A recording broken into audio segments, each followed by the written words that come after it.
Listening to the Brian Oxman radio program, and I am Brian Oxman and your host. With us today is Ann Coulter. She is stirring up the political arena. She is the author of Adios America, The Left Plans to Turn Our Country into a Third World Hellhole. And boy, oh boy, do you make them pay attention and do you make it happen. Welcome to the show. Thank you. Good to be here. Everyone is talking about Ann Coulter being at the debates. Who cares was at the debates this week? It was Ann Coulter with Matt Drudge. Wow, everyone's on the Ann Coulter watch list. Probably it would be, it's making so much commotion because the debate was such a bore other than every time Donald Trump was talking. Well, Trump has made such a tremendous impact, but our attention gets directed to Ann Coulter, who is there. We're waiting for you to come up with George Clooney as your next guest. Are we got that in the wings at all? No, that would be a step down after Matt. Tell me about the debates, Ann. There were 18 million people who were watching it. Donald Trump is an extraordinary phenomenon. What is it that America is so fascinated with him? I really think it's the substance. I mean, the people who've been attacking him and trying to dismiss him keep saying that, oh, it's just style, it's reality TV, he's politically incorrect. I mean, I never thought I would, but I love his style. I never thought he was going to run for president. I like his positions on other things, but it is immigration. I have been Americans have been begging some politician to defend our country, our sovereignty, our borders, our culture. He's hit a big nerve, hasn't he? Years. And, oh my gosh, I've begged presidential candidates, laying out, I'm telling you, this will be big. I give a lot of speeches. I'm not like someone who sits up in a TV studio and never interacts with Americans, all kinds of Americans. I try to go to enemy territory on college campuses quite a bit. And basically since Bush and McCain tried to foist amnesty on the country in 2006, even when there were other big things going on, and I would be talking about the other big things, like Obamacare, I pretty much always would include a section on immigration. And this includes, college campuses, lots of Tea Parties, lots of Republican groups, lots of corporate groups. And what was interesting was no one was ever expecting it. I wasn't standing up and saying something that was the issue of the day or going before a Tea Party and yelling out, yay, Sarah Palin, in order to get, applause from the crowd. I hear you. I was bringing something new on them most of the time. I mean, every once in a while it was kind of in the news. Most of the time, and every time the crowds would go wild. And if you live in places or spend a lot of time in places like Southern California, Arizona, Nevada, even up in my home state of Connecticut, Danbury is all Mexican now. Wow. So up in the census figures, it's obviously a lot of. Well, we took it from them, and I guess they're trying to take it back. Is that what's happened? Well, that's actually a really good point to make, because the issue isn't.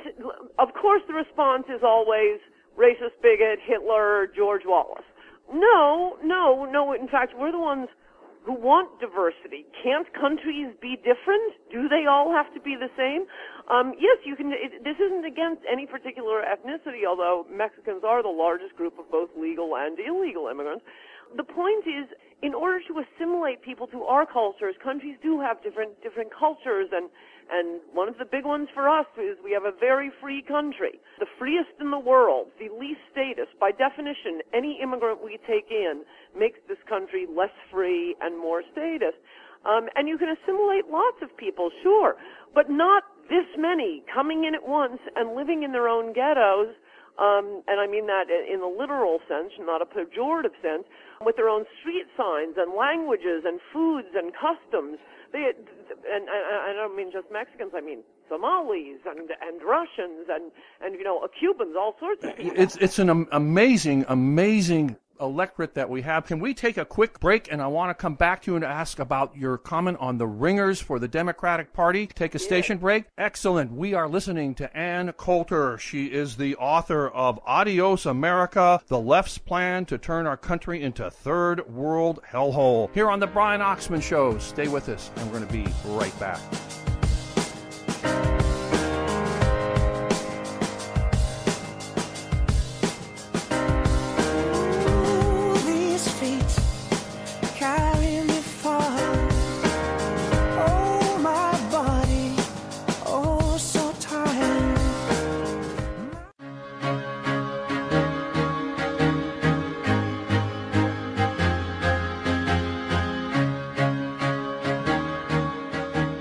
back with the Brian Oxman radio program. I am your host, Brian Oxman. We are talking to Ann Coulter. She is the author of Adios America, The Left's Plan to Turn Our Country into a Third World Hellhole. You see her all over the cable news networks on Fox, CNN, and Ann, it's worldwide that people watch you and they look for you.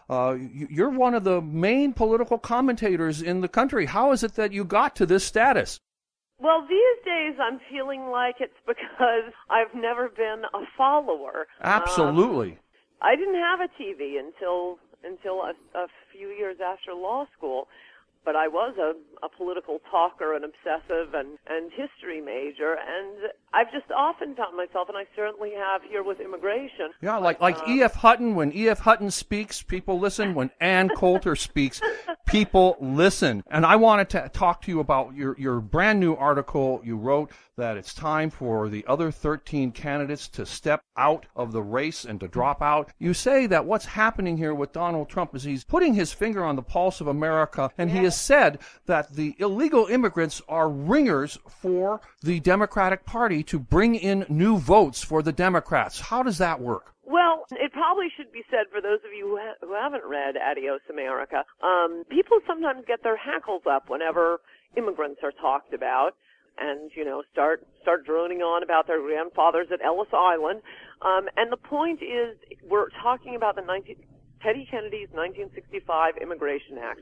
Pre-1970 immigrants are a whole order of business different from post-1970 immigrants. Kennedy jiggered the immigration laws to basically discriminate against the countries that had traditionally populated America and put a heavy bias on immigrants from very backward, extremely poor countries around the world as different from America as possible. So pre-1970 immigrants would end up making more money than the native population, buying more houses, getting more educated. Post-1970 immigrants, oh, no, far less money. They are far more likely to be in poverty than the people already living here. An enormous number of them go on government assistance, which is just the most mind-boggling fact. Why would any country ever bring in people who immediately need to be supported by the American people? No, welfare is for our own poor people. But most importantly, post-1970 immigrants voting 8-2 for the Democrats. And that's why a lot of Democrats, and they have been for a while now, this is a block vote. It's not quite the block vote African Americans have been for the Democratic Party, which has, at least in recent years, been, upwards of 90% for the Democratic Party. Though I wonder if those are all real votes and not being voted for, because it's often done, big city machines, Democrats padding their votes.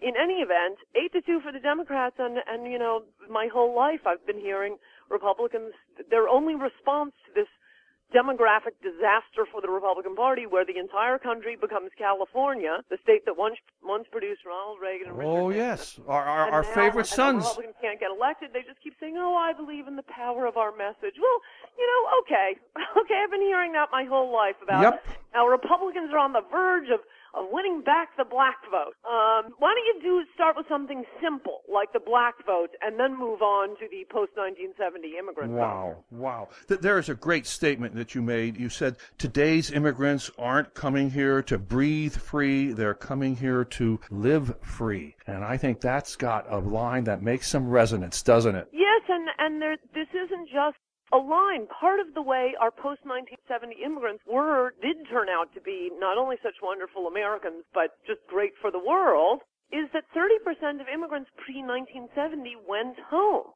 Kennedy's Immigration Act, 65, it came right in the middle of all those great society programs when America became a massive welfare state. So not only were we, checking over those immigrants arriving at Ellis Island and turning them away for mental defects or diseases and so on and so forth, subversive ties, but then once they were admitted, 30% of them went home because they couldn't make it in America. We didn't cut checks to people who weren't contributing.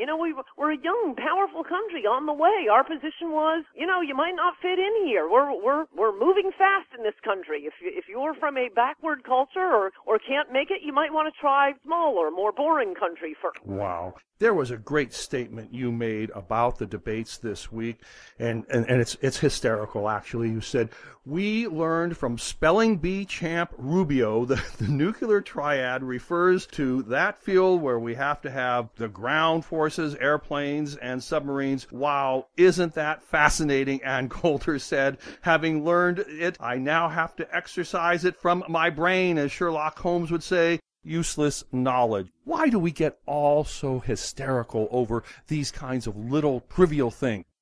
Hewitt is my friend, but I love him. But I hate these gotcha questions. It was, wasn't it? Yes, it was an obvious gotcha question. I think not audibly, but sometimes I can't control myself, groaning from the moment that came up. And by the way, I'm a pretty well-read person. I care about our country, the military, politics. I didn't know what the nuclear triad was. No one sitting with me did. And I was sitting with some pretty smart people, and as I say, who cares? But we come to find out, because then for that, and by the way, Trump answered it beautifully. He just blew off the triad part, and he's made it was illustrative of this entire campaign. He made an important point about nuclear bombs or nuclear weaponry. Important point. What he said was, look, it would be great, and I'm totally paraphrasing, but the drift is correct. It would be great if we could just cut these savages, the countries that produce terrorists and ISIS, and just say, you're on your own. We're not going to get involved at all. The existence of nuclear weapons, we have to have some concern that some lunatic is going to get a nuclear weapon. Now, under the general heading of nuclear weapons, that's a fantastic answer. It's a really important point, and people should be reminded of it. And then Hugh Hewitt went to little Marco Rubio and said, now, can you tell us what a nuclear triad is? Absolutely. And all the nuclear triad is the fact that America has nukes that can be launched from the ground, from airplanes, and from ships. Oh, isn't that fascinating? Isn't that fascinating? And who cared? And when you talk, I mean it. People listen. I listen to you, and I am fascinated. And I thank you for coming on our program. Thank you. You are amazing. You're listening to Ann Coulter. She is the author of Adios America, The Left's Plan to Turn Our Country into a Third World Hellhole, here on The Brian Oxman Show. Stay with us, and we're going to return. See you in a second.